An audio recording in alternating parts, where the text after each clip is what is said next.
So open her up. Alrighty. Hello, thank you everyone for joining us today. We're going to be talking about BIM Revit 101 for Building Performance Analyst. This is part of the Building Data Exchange and the BIM to BPM working group, which I'll tell you about in a minute. We have our guest lecturer here, Yu, joining us. Just as introductions, my name is Justin Schultz. I'm a senior building performance analyst with EYP. That means I'm one of you guys, one of these analysts trying to convert architectural models into energy models. We're an integrated AE, so I'm right there in the weeds with the architects working on the models. So I'm really trying to find ways to streamline that process. That's why I am co-leading, or actually leading, not co-leading, a BIM to BPM working group, which is building information to building performance modeling working group. So really looking at not only just building energy modeling, but also daylighting modeling and other types of modeling, which is a subgroup of BIPSA USA's Building Data Exchange Committee. I'm also joined here by Yu. Hey everyone, my name is Yu Chen. I'm a building performance engineer at Zero Envy. My background is a mechanical engineer, and I have been an energy modeling practitioner for over 6 years. My day-to-day work is mostly energy modeling. I also work on many other things such as BMS data analysis, writing code and developing scripts for energy modeling, workflow automation, thermal comfort study, many other things, but mostly related to building performance. So for Revit, my experience is I have started using Revit ever since I started doing energy modeling. And I really love the tool. It's really great at creating geometry for energy models, in my opinion. So I put together this demo as a tutorial. So hopefully for anyone who's interested in learning using Revit to create the geometry for energy modeling, this can be a good resource. So yeah, I hope you guys will enjoy the video. Great. And everyone can see my screen, right? I just want to clarify that screen is sharing, right? Can you see it? Yes, I can see it, yeah. Great, okay. Thank you, everyone. So as a real quick recap to what I was just highlighting, BIM to BPM stands for Building Information Modeling to Building Performance Modeling. We're a working group as a subgroup to the Building Data Exchange. Our goal is to improve industry knowledge around translation of building design models, in other words, architectural BIM models into building performance models. We're a group of practitioners. We are not, tool developers. We're not part of, we're not necessarily the other tools out there that's promising an easy translation. We're practitioners ourselves trying to document best practices. So we're really just trying to say, what are the best workflows available to us today to make this process much more streamlined? And that's actually why I invited you here. He did a previous presentation as part of a gbXML presentation that really opened my eyes to the simple Revit model workflow. And he's going to have a whole video on that later in our presentation here. If you are interested in BIM to BPM, feel free to reach out to me, myself, Justin Schultz, jschultz@eypae.com. If you're interested in contributing to helping writing guides, or if you're just interested in receiving quarterly updates during our quarterly meetings. So I'm going to open it up to our first poll here. I'm going to open it up and you guys can get started, but I'll read it out here. What tools, if any, do you use for translating architectural models to building energy models? So there's a series of Revit plugins that exist. There's export processes through Revit. There's Rhino and Honeybee and pollination processes, SketchUp, Fluorespace.js, the BIM application itself, and sometimes you're just redrawing it all from scratch. I'd love to hear more from you guys about, what workflows are you currently using to kind of make that geometry from the architectural model into the building energy model more seamless. Looks like so far we're getting a good response, and the go-to is redrawing, which is very, very common in practice. Don't feel ashamed to answer that. It's something I myself am doing very regularly, even though I know about a few other workflows. Some people are using a Revit export process, which is great. More and more people are seemingly picking up plugins, which are, something I'll touch base on, but we're not going to really go into in depth today. And then you can also go to the next question. when you get a second, which is what would be your ideal BIM to building performance modeling workflow. Whether that's an automatic translation directly to a BIM, or there's an interstitial step where it creates an analytical model, something like a gbXML or an analytical model in Revit, redrawing or redrawing the geometry specifically in the building energy modeling application. I'll give it one more, let's see, another 30 seconds, and then I'll close the poll. Really good participation, though. Thank you, everyone who's filling it out and answering. I appreciate that we got like 75% of you have already filled it out. So if you're that 25%, you have 10 seconds.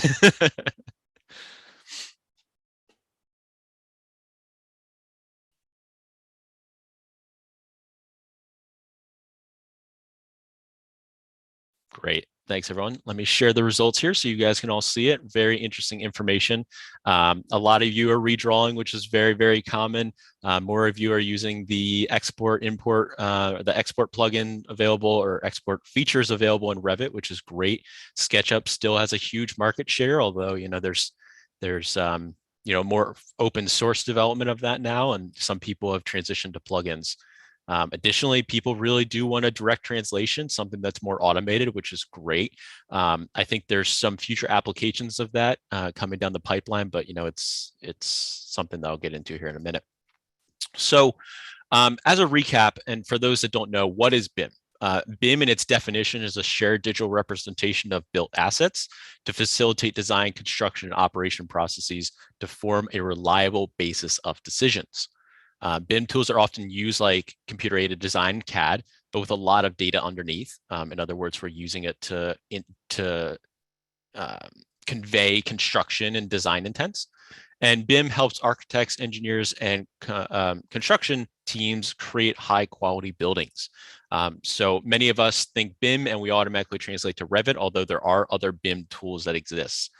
So what is the interoperability dream here? The hope is that we can take BIM models, like as sufficiently detailed you see here on the left, and immediately translate them over into an energy model.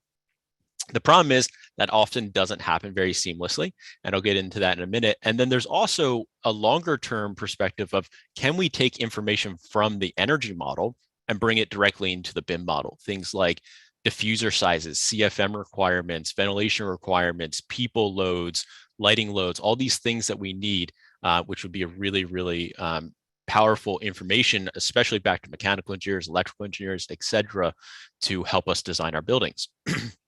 The problem is that the process is not often very streamlined. The old saying, garbage in, garbage out. And it's very true when it comes to translation of architectural models to energy models, but that's not necessarily the fault of either party. We're developing models for very different purposes. Building information models are used for construction.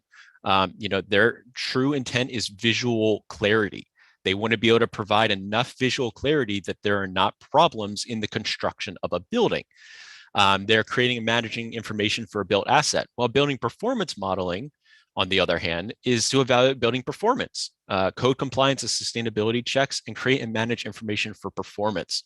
The overlap is geometry, building systems, people, zone information, thermal zone details, space types, et cetera, things like that.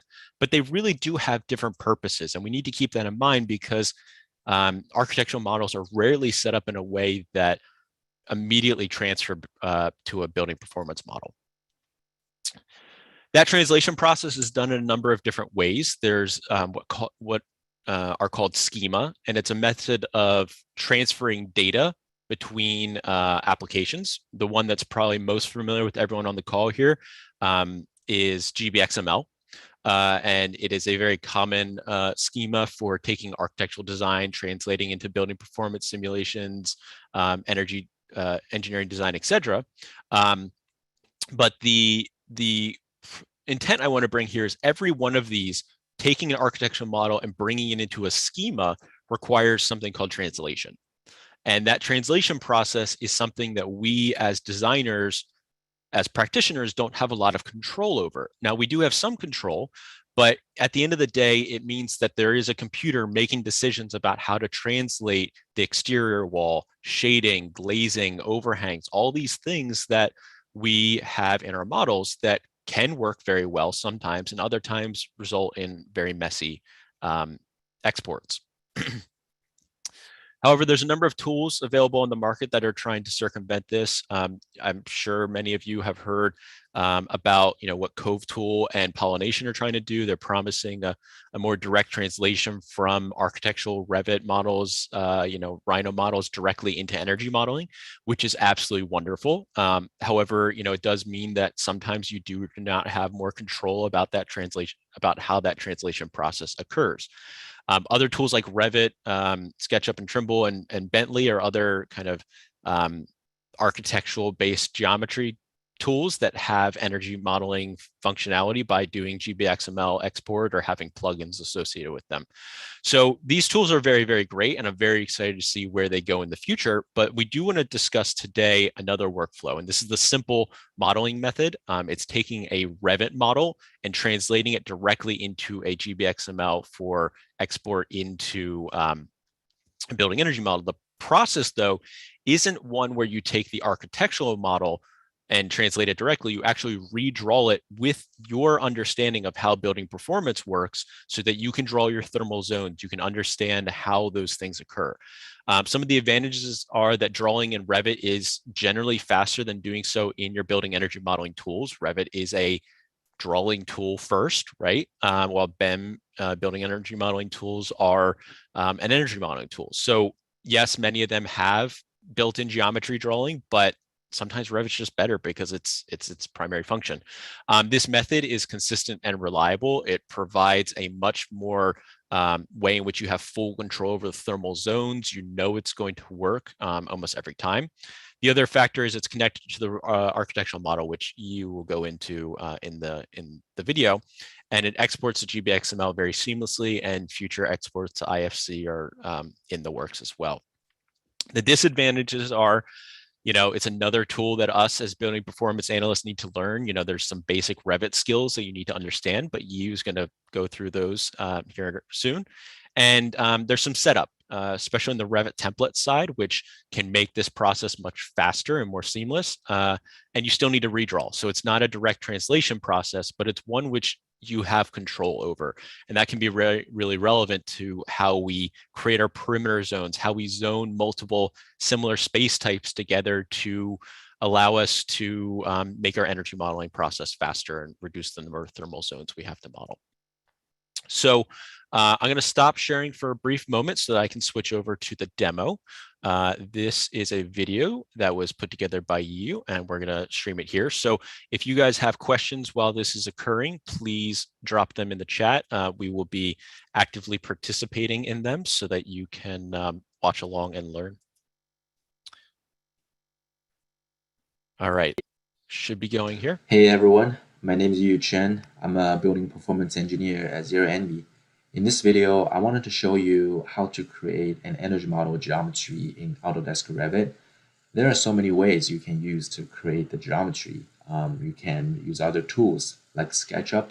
You can also directly create the geometry in an energy modeling software. But here at Zero Envy, our go-to approach is to use Revit. We found it's really efficient and it's a big time saver, especially when it comes to bigger projects.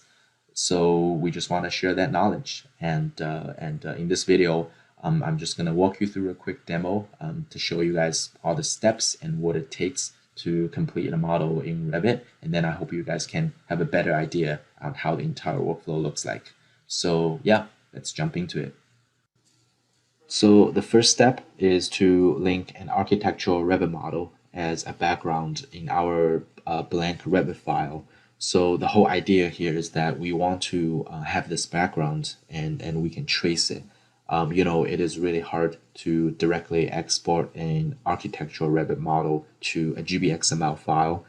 Usually you will just run into a ton of errors. So we just wanted to have this background and we can trace it to create a cleaner geometry that we can export to a gbXML file successfully. So in order to do that, you will go to Insert and click on Link Revit and pick the file you want to import and open. Usually it takes a second to load. Once the model is loaded, you can look at it. So I'm going to go to the 3D view just to see if it shows up correctly for me. Looks like it's here. So it's two high-rise residential towers, and my demo, I'm just going to be focusing on one of them. So what I do is usually I will just turn on the section box in the 3D view, so I can just focus on the building that I wanted to work on. So once you have the section box, I can adjust the scope. So I'm going to just crop out everything that I don't need. Okay, so this should give me what I want. So yeah, you can rotate around and see how the geometry looks. So it's a pretty complicated building. And the next thing is basically to set up the levels. So we can then go onto each level to create exterior walls, interior partitions, and etc. So in order to create levels, you can go to the elevation view. Sorry, is it struggling for everyone or just a few people? Just want to make sure that the quality's coming in okay.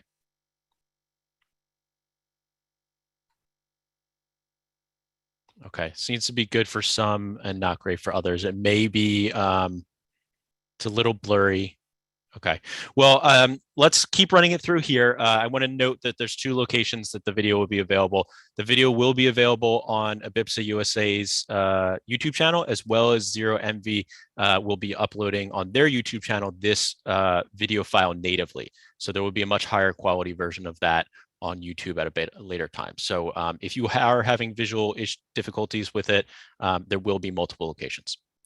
Hopefully this pause gives it enough time to buffer and catch up a little bit too. So I have 4 elevation views created already, and I was just going to go to one of them. So all these levels here are from the architectural model. What I'm going to do is I will just create the same thing following these level numbers.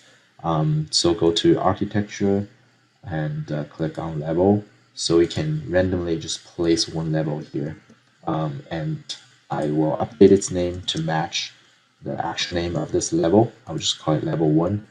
For the height, you can actually see what the height is here for level 1, and I will adjust it to make sure it match the actual model. So that's your level 1. And then it's going to be a little bit repetitive, and you will create level 2 and make sure, yeah, match the level 2 height as well. I'm just going to create the rest and come back. So I just created all the levels. As you can see, start from level 1 all the way up to level 28. I skipped the underground parking levels because it's the same method and it doesn't add more value to this video. So I'm just gonna focus on the above ground floors. So yeah, the next step would be go into each level and start creating walls. So I will go to level 1. So you can go to here and pick level 1. What you're seeing here is the architectural background. So this is a little confusing. It's not exactly the plan that I needed to create construction. So we need to pick a floor plan that we can work with. Here you can on keyboard hit VG to open the visibility and graphic settings. Over here in Revit links, you can see this is the link we have been using. And under display settings, you can open it, check by link to view. So this will allow you to pick a view that you want to use as the background. Sometimes it takes a little work to find out which one is the one we needed, because sometimes one view can be clear, but maybe it doesn't have room names. One view can have all the room names, but maybe the plan is just not clear. For me, I know it's north level 1 is the one I wanted, so I will choose this one and hit OK. And over here, you can make it underlay, so the background is going to show up as a faded or a halftone. Click on OK. So we can see this has changed to underlay, and also you can notice the room names are showing up now. So this is the plan I'm going to work with to create my geometry. All right, so the next step is to create external walls. One thing I forgot to mention is that we have a Revit template in which we have created a bunch of envelope components. Every time when we start a new model, we will start from the template and turn that into a project. And then we can just pick the components and from there and start creating the model. If you go to wall category, you can see we have created a few wall types here, and we have also color coded them so they can stand out once you turn the color on. And if you want to change the properties of these walls, you can open edit type and you can do a bunch of things here. You can update its name. You can change the thickness if you want, which is pretty handy. Basically, once you have created all these components and just make it a template, and every time you can just start from the template and keep reusing it. So yeah, I'm gonna start from exterior wall. And so once you pick the component, the other thing to make sure is you're setting up these constraints properly. The base constraint for our wall will be level 1, of course.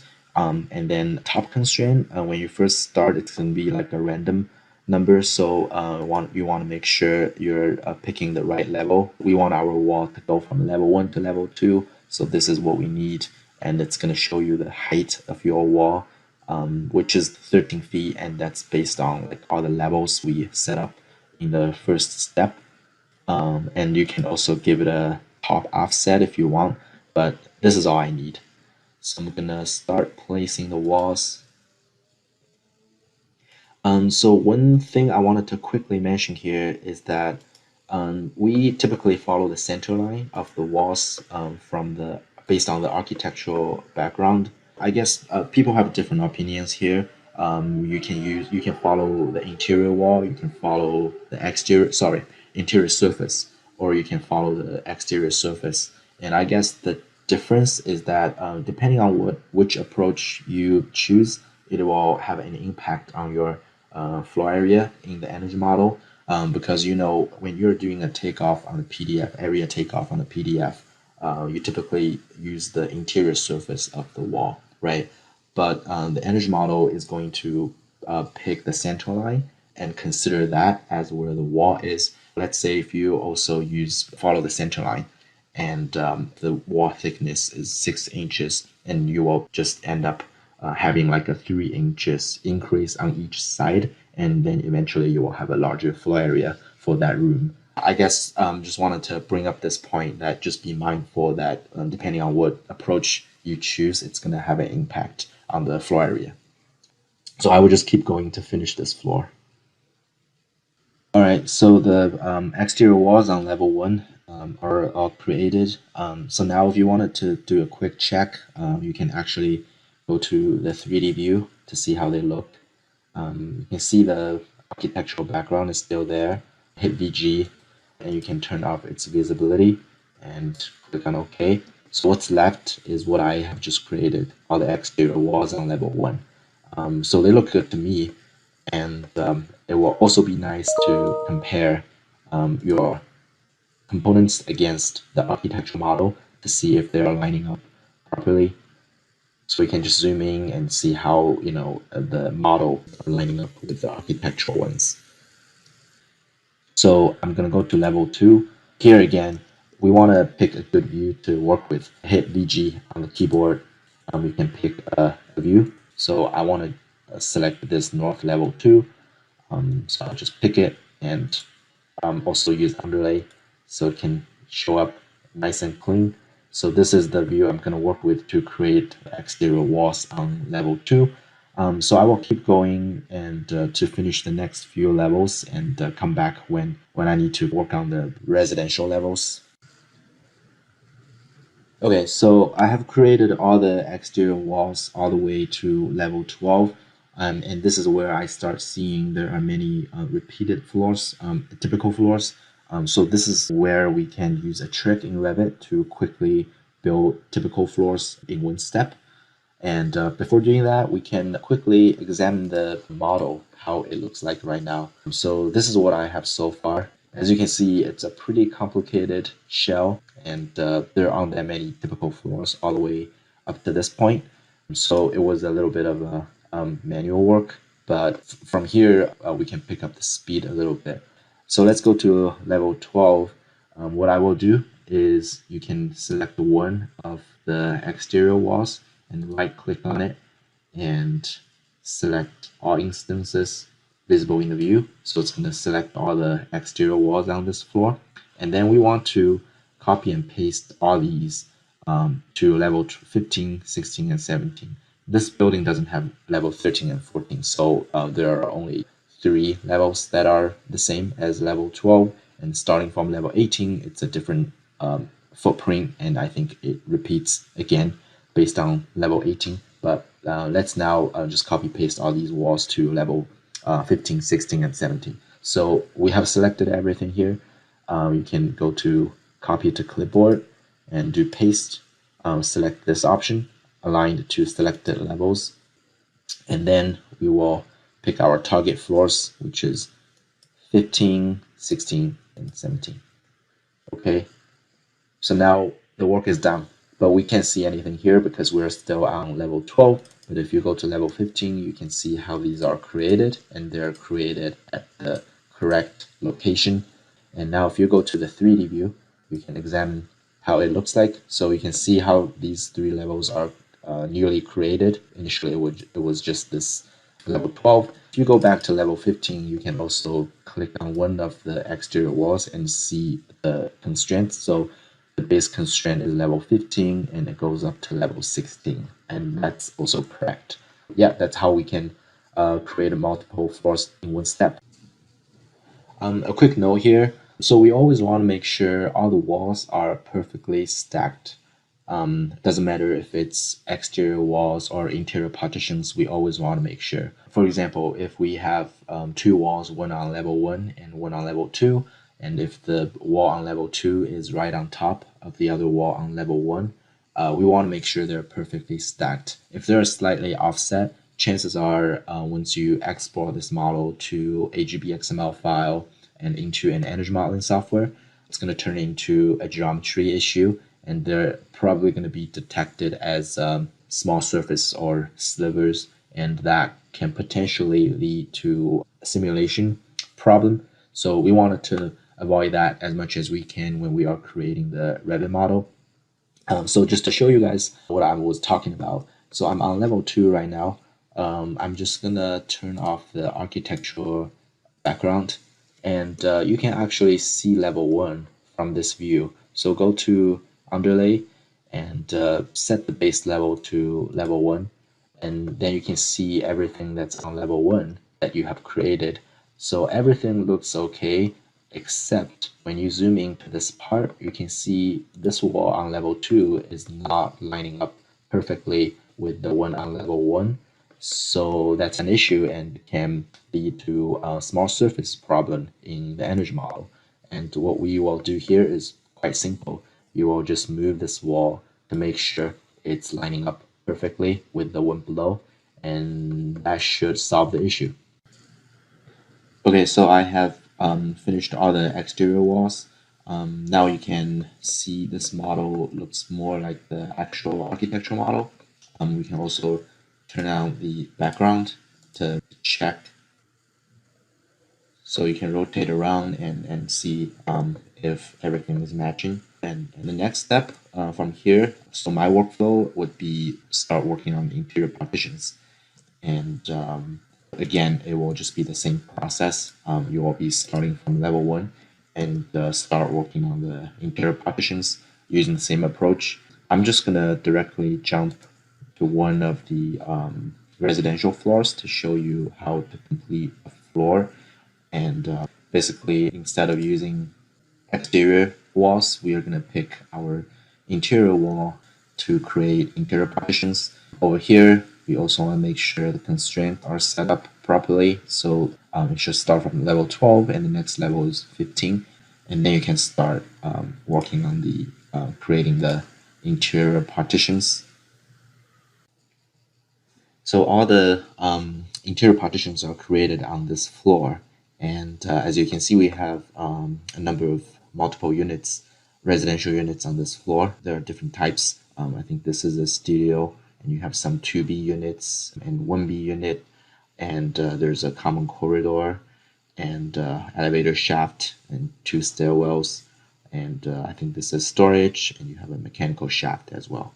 So I'm also modeling one zone per residential unit. The next thing, we can use the same approach because we know level 12, 15, 16, 17, they're all typical floors. So we can do the same thing as we did with the exterior walls. We can just copy all the interior partitions on this floor to the next 3 levels. So we can zoom in to pick one of the interior partitions and again, select all instances visible in the view.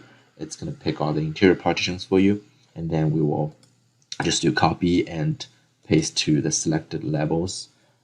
So I'll pick 15, 16, and 17. And it's done. And if you go to level 15, you can see how these walls are created, and it's exactly at where they need to be. Same thing on level 16 and 17. Okay, so I'm not going to finish all the interior partitions on every level because that's going to take a long time. I'm gonna just directly go to the next step, which is to create floors and roofs. Before doing that, let's quickly go to the 3D view to examine what we have just created. So these are the interior partitions we just did. Actually, you can also reduce the size of your section box so you can just focus on those levels. So they all look good to me. And yeah, we can then move on to the next step. So I'm gonna change it back and go to level 1. Over here, we can start working on the floors. I would like to turn off the architectural background so my components can show up more clearly. Select floor, and over here, since we're using a template and we already have 2 types of floors created, we will just pick one to use it. I'm going to pick this exterior floor. And over here, also make sure the level is correct. We are on level 1 and we are creating the floor on level 1. And over here, I wanted to use this pick lines method, which is a little more efficient. So we can just pick the center lines of the walls we created to form the boundary lines. So once you have selected all the center lines, you can go ahead and click on this edit, finish edit mode. The floor is going to be created. If you go back to the 3D view, you can see our level 1 now has got a floor. So you will just be doing the same thing for the rest of the levels. And again, use the same principle. If there are typical levels, you can just create floor for one of the levels and copy paste it to the remaining ones, which should be pretty efficient. That's all about a floor. Now I want to talk about a roof. For the roof, I wanted to focus on the top 2 levels, level 27 and 28. So level 28 is the top level, so we're going to create a roof here. For level 27, because level 28 has a smaller footprint and all this area is going to be a roof as well, we will start with level 28. So for creating a roof on level 28, we actually need to be on the next level, which is, basically the roof level. So over here, I have turned on the underlay to show level 28. And all these are the exterior walls on level 28, and which is what we will be using to create a roof. So go to roof and pick a roof component. Also make sure the settings are appropriate. We will be working on level roof. We also have a base offset. So there is a reason that we do this. So when you place a roof, the bottom surface of the roof is going to be at the same level of the wall, the top of the wall. And once you import the model into the energy modeling software, I think the software is going to recognize the top surface of the roof as where the roof is. So that means there will be a gap depending on how thick the roof is. In our case, 6 inches. You will have like a 6 inches gap between the top of the wall and the end of the roof. So my experience is that in the software, in the modeling software, it will create a shading surface that's floating on top of level 28, which is a geometry issue. And so one fix is basically give a 6 inches offset So the top surface of the roof in Revit is going to be at the same level as the top of the wall. I hope that makes sense, but I also can show you guys what I mean. Let me also use the same method to create a roof, which is to pick center lines. So we just created all the boundaries, and now you can just check this one and finish it. And then we can see the roof is created for level 28.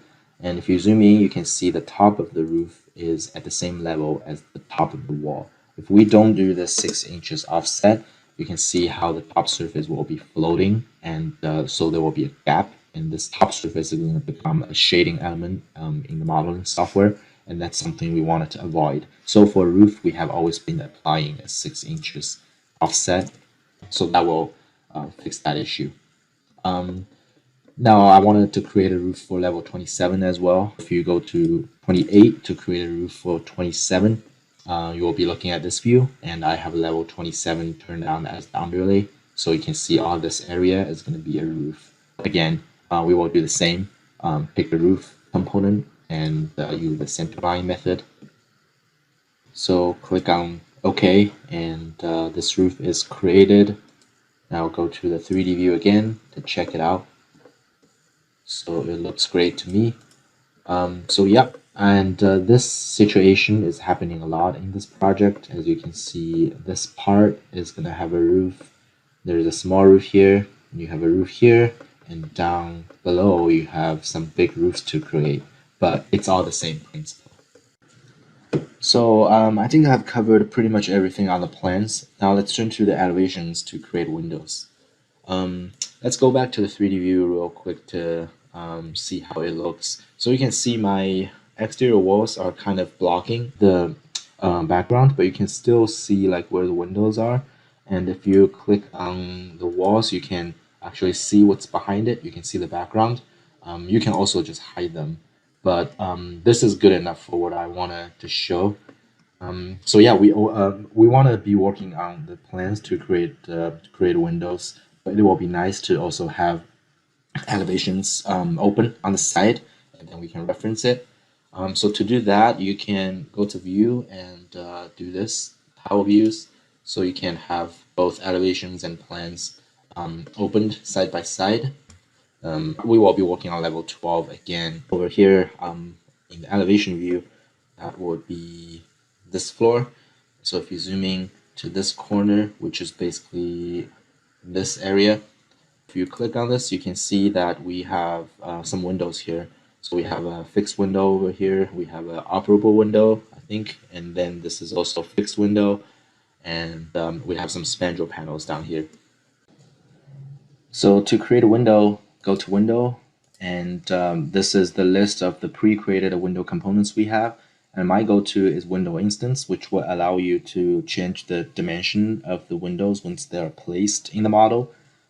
So I also have a bunch of glazing types created here. The reason of doing this is because this project has so many different glazing types, and I wanted to capture it in Revit because it's going to take forever to do it in the energy model, because you just need to pick every single window and then assign construction to it. If we can do it in here in Revit, it's going to be much faster. So for each glazing type, if you go to edit, I have selected a unique analytic construction. There's a list you can choose from, so this is pretty helpful. So you will basically create a bunch of glazing groups here in Revit. Once you import this model into the energy modeling software, those groups will stay, and you can just pick the groups and change their thermal properties of the glazing. To create the window, I'm gonna just pick one of those glazing types. I will just do the fixed division to create the first one over here. So if you zoom in and just place a window here, and you can see how it shows up on the elevation, and then you can just drag it to change its width for the height, and you can change it. I know it's 9 feet, and also the seal height is 0, so it's going to go from bottom to top. And for the next window, I will pick the operable vision because it's an operable window. And you can do the same and adjust its size a little, location a little bit, and change its width.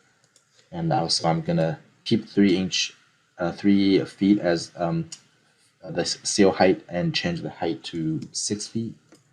So that's this operable window. And then for the next one, you can actually drag this one over to create the next one and adjust its width to make sure it's at the correct location. And this one is actually a vision, fixed division as well. So I'm going to change it back. That's done. And now this wall has spandrel panels on it. So we will use doors. So there are different approaches on how to deal with spandrel panels. Our go-to approach is just use doors because I think it's pretty hard to like split a wall into multiple pieces and assign thermal constructions to them. The more straightforward way would be just using a door to represent spandrel panels, and you can create a unique construction for the door. So we will do that in Revit as well. So go to door, and I'm just going to pick this one, and then you can place a door here. It's intersecting with my windows now, but I can change its height to what it needs to be, and then you can adjust the width of the door. So this is the spandrel panel and the windows. I will go ahead and finish the rest on this floor and come back. So I have finished all the windows and the spandrel panels on level 12. So now again, if there are typical floors, you can just copy and paste them up. For example, let's just copy and paste the glazing. Select one and select all the instances in the view, copy, and paste them up to these 3 floors. So they will show up, and you can do the same for the doors.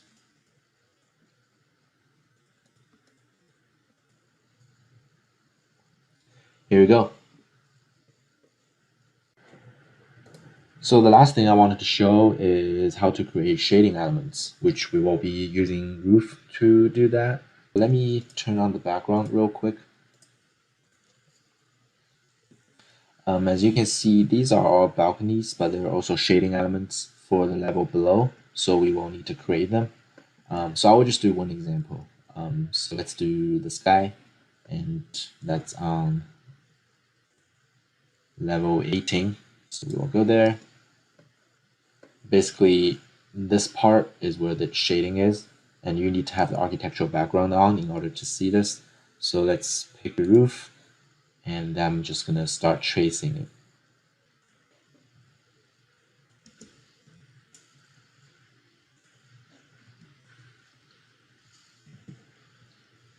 So if we turn the background off, you can see our shading there. And at this point, you probably guessed what I want to do next.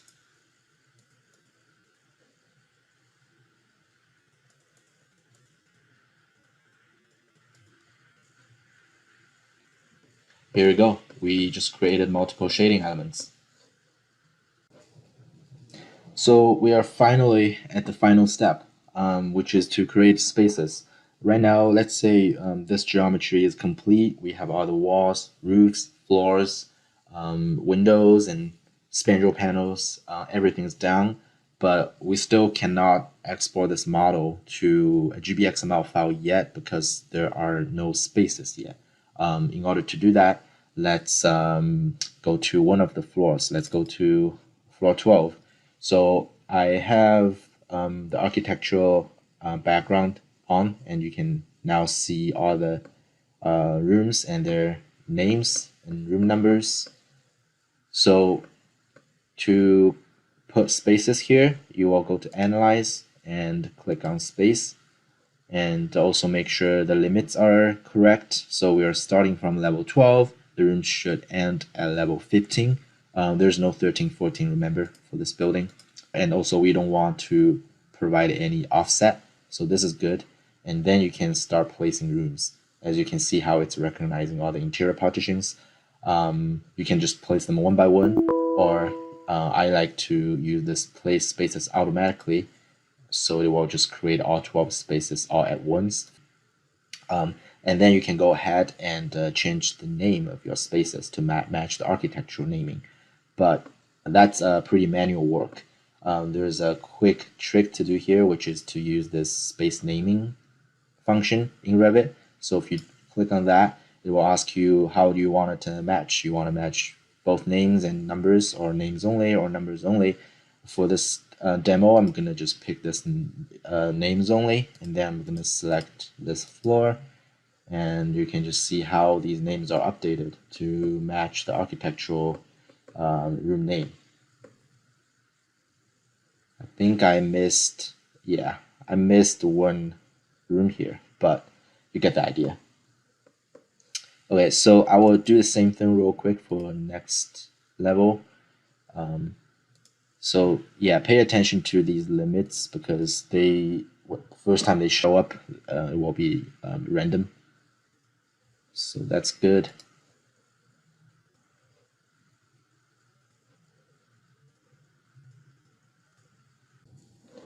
Cool. So I just did 2 floors, and now a final step, which is to basically do a check. So in our template, we have created a space schedule. If you go in there, it's gonna show you all the spaces you have in the model. And the way we set it up is that it's already grouping the spaces together based on levels. So we have level 12, level 15. I always come in here and check if everything's making sense. I check a few things. For example, all the spaces on level 12 should start from level 12. And also they should have the same upper limit. So go from 12 to 15 is what I want. So that's correct. Same thing for this level. Go from 15 to 16. Sometimes, you can accidentally set one room's upper limit to something else, like 16. And then you will be easily identifying that here. Also, sometimes you probably didn't set up your limits properly before you place in the rooms, and there will be a bunch of limit offsets here, and you can see them clearly here, which you can then just remove them by overwrite them to 0 here. And also make sure the unbounded height for all the rooms on the same level are consistent in most cases. So yeah, that will be the final check. All right, I think I have covered everything that I want to show in this demo. Obviously, I didn't finish that model because that's going to take a while. Instead, I've pulled up the original model that I worked on for this project, and I can quickly show you guys how to export this model to a gbXML file and an energy modeling software. So before exporting, stay in Analyze and go to Energy Settings all the way over here. Open it and click on this Edit, and then scroll all the way down to the bottom. Here, make sure this detailed elements is checked. So the reason of doing this is because if you remember, I created a bunch of glazing types in this model and have assigned them to these windows. In order to make sure they stay when you export the model, we want to make sure the detailed elements checkbox is checked. So once that's done, the model is ready to be exported. So to do that, stay in the 3D view, go to File, click on Export to gbXML, and use the second option. And this is the gbXML file rendering, and you can rotate around to see how it looks.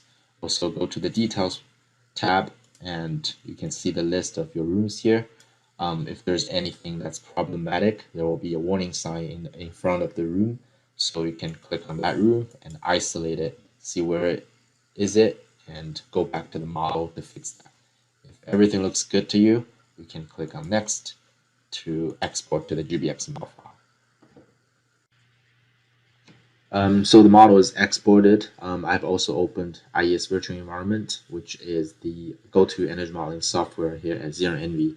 The interoperability between Revit and IES VE is really great. That's also part of the reason why we love this Revit to VE workflow. So If you're using VE as well, this is what you're going to do. Go to File, Import, BIM file. Select the file you want to import and open it. And it's going to take a while to load, and you can see it's going through all the rooms. And once the model is loaded, you can see all the rooms are here, and it's asking you what are the things we wanted to import into the model, into the software. We definitely need all the rooms, and we need all the shading elements, which is stored in this non-thermal spaces category. And go to next. There are other things you can import as well, but for me, I just need the geometry. So I'm just going to click through and start and finish. So once the model is loaded, you can open this model viewer too to do a quick visual inspection and see how everything looks. So we have got all the shading elements in here. All the spandrel panels are imported. These are doors, and all the windows are here. So the model looks all right by looking at it. You can also go to Model It and Model Report, select everything in Section A to generate a geometry check report. It's going to be in HTML format. So this is the report, and all these are different error categories. If there's anything wrong, it's going to show up in one of these sections, and it will tell you the name, a room name. You can either fix it in VE directly, or you can go to Revit and fix it here and export the model again. Basically go through the same process. So that's everything I want to show. I hope it's been helpful, and thanks for watching. Great. Let me stop sharing real brief to start sharing again in non-video buffering mode to increase the sharpness. The last thing I wanted to go over really quick here, and it's on the wrong screen. Actually, one sec, let me stop and just share the application, is a tool available to many of us. This is a really excellent tool that's called Aragog gbXML viewer, which many of you may have known previously from a tool called Spider Viewer. Aragog was the spider in Lord of the Rings. So it is a play on words here. But the thing I wanted to show here is you can take the gbXML file that you just created or that you create from your own Revit model and open it right here in this application. I'm going to use their example file here because it shows some really wonderful features. The thing that's really excellent is that there's a series of reports, numbers, issues here. You can click on any of these and it analyzes the gbXML file for you. It finds duplicate adjacencies, which are really, really helpful. You could toggle them on so you can see, well, like what's going on here. Maybe I modeled something incorrectly. Another really good thing to show is slivers, tiny surfaces. This is really, really excellent. They're very, very hard to see. So that's one thing, but you can zoom in on them and say, all right, there's a tiny surface here. It doesn't like that. Maybe what I can do in my energy model as you is copying the floors up, you have a wall here above and a wall here below. Maybe you align them together in your model so you don't get so many sliver spaces. So I just wanted to highlight that this tool exists as well for those that are not as comfortable with gbXML and this process as a whole. It can be a really, really good way to make sure your openings are coming in correctly, make sure your boundary conditions are correct. So you can go to area by surface type. All right, let's look at only, why did that stop working? Maybe I have to turn on the surfaces. We can look at the interior floors. We can look at the interior walls. Do these all look correct? Let's look at our exterior walls. Yes, they are all correct. Do I have any exterior walls inside the building? That tells you inside of Revit that you are drawing a wall that has the function exterior. You need to change it back to you need to change the function to interior. So this is a really good resource just to double check your model, make sure things are coming in correctly. I like this because it's very visual, it's interactive. You can click on the surfaces and see what's going on. And then I will then take a gbXML file that I've generated after putting it through here, making sure it looks okay, and then bring in ISV. I also really like to use this when I was learning personally, and I'm still learning, frankly.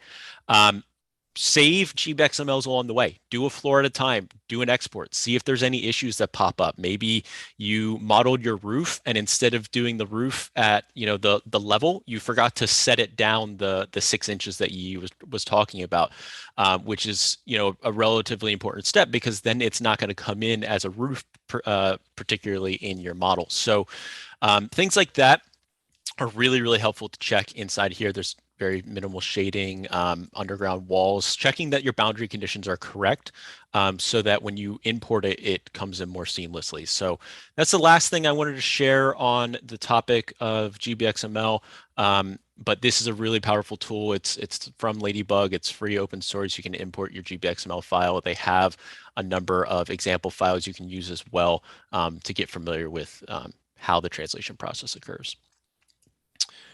All right, I'm going to stop sharing briefly, or stop sharing officially now, answer some of your questions. One of the ones I wanted to answer live was from Justin Sterling. It's a question, please dispel the myth that small gaps in the surface of the energy model actually allow ambient air conditions into the model. It's actually not true. Mike, I think your mic's open, so I'm getting a little bit echoing here. There we go, muted them. Okay, so that's actually not true. So openings will actually not create air gaps. A thermal zone is typically like an airtight condition. So if you actually have gaps in the Revit model, your thermal zone will stretch in funny ways. So like, let's say you don't have your floor to the wall, right? You didn't take your floor to the center line of the wall. You're going to get a condition where the thermal zone beneath or the space beneath will stretch up into the floor above, or may have those kinds of funny little gaps. Air doesn't seep in, but you'll have things where the floor might not connect with the wall, which is then going to cause issues in the long term. So yeah, that's not something that occurs when you have gaps, but it may create geometry errors, which something like an ISVE geometry checker should find. The gbXML Aragog spider viewer should find. Things like that would be great. Justin, you also asked about resources. That's one of the things that our group is particularly trying to focus on, the BIM to BPM working group. I would recommend checking out Zero MV's YouTube channel. They have, there's going to be this video as well as another one that focuses more on the gbXML import process, which can be really, really helpful.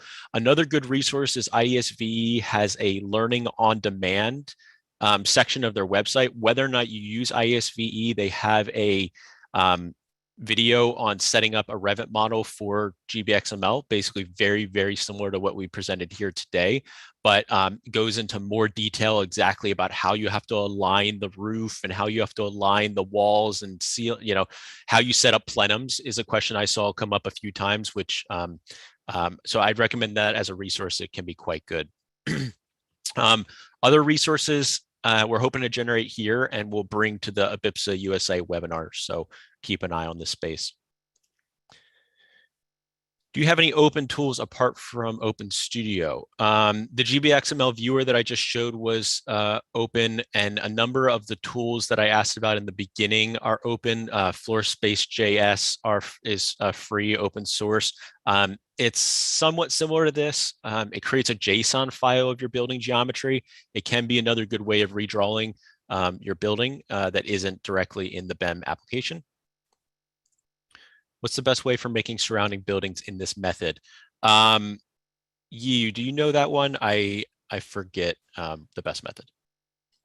So for me, I would probably do the same way as how we are building the geometry. You can create other, boundaries and then put a space in it and set up the upper limit. So this is going to be like its own room. And once you import the model into ISVE, it's going to recognize that as a name, as a room, and you can set that to like adjacent building. Or maybe a different way would be if you just do your building in Revit, and then for the surrounding, you can actually, I think ISVE has a really good way to like scan the surrounding. I forgot like what the actual application is based on the map, and it's gonna help you to build the surrounding buildings there. So you don't have to build it in Revit. That part can be done in ISVE too. So yeah, that's my experience.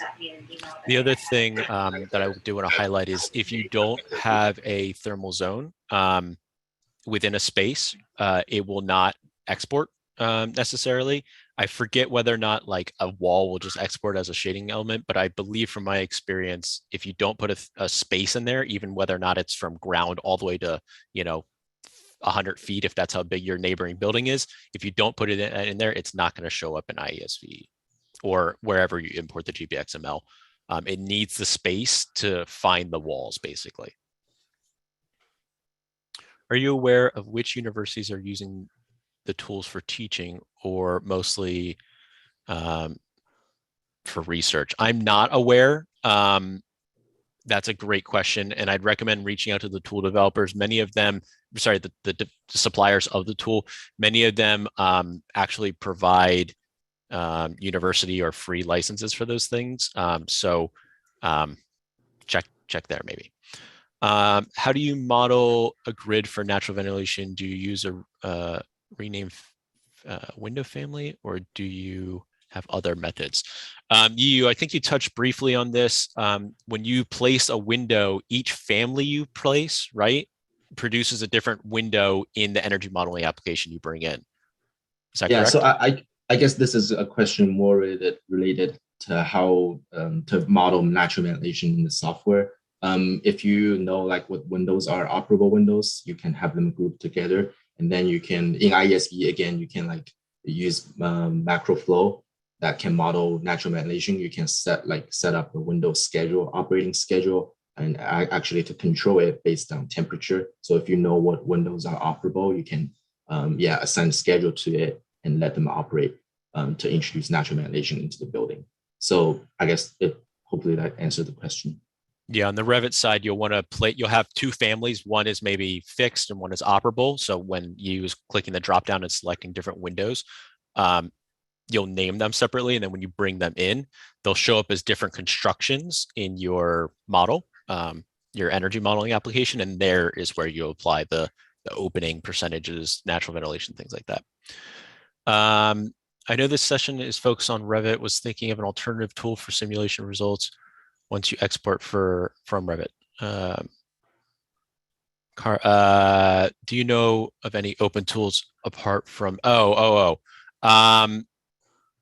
focus on Revit. Alternative simulation tools, open ones really do revolve around Energy Plus and Open Studio. I have not seen many open building energy modeling tools for simulation beyond that. There's a few of them that exist, but at the moment, that's the big open source one. Other ones like ISVE, EDSL Tasks, Design Builder, all those guys, they Trace 3D Plus, they all have a pay to get in and start using. Many of them, including Design Builder and Trace 3D Plus, and maybe even EDSL Tasks, I'm not sure, have Energy Plus or Open Studio as the engine underneath. So there's still some translation there from one to the other if you're familiar with the tool. ISVE has a separate engine as well as maybe I'm not sure about EDSL Tasks. All right. Any other questions? I know we are 3 minutes over. I appreciate all of you for attending. And if you have any other questions, please feel free to reach out to you or myself. And we look forward to being able to share this knowledge with you all and improve our, BIM skills as building performance analysts. I hope you guys see, some value in this. Yes, there's a learning curve. Yes, there's a setup process, but as you could see from Yu's process, in basically 35 minutes, he drew a significant part of that building in a way that I myself, who have drawn a lot in building energy modeling tools, see tremendous value in doing so much faster. The last thing we wanted to do was post the YouTube channels for BIPSA USA, and if you could post the YouTube channel for Zero Envy, that would be really, really great. That way, everyone has access to that. That's in the chat. The first one here that I just posted is the BIPSA USA. There might even be a better link if anyone from BIPSA wants to share that. And then you said that directly to me. Can you send that to everyone? And then from there, you'll have some additional resources. We do hope to host a few more webinars on this topic and other topics around translating BIM. So keep an eye out for more webinars in the future. Thanks, everyone. Thanks.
developers or researchers.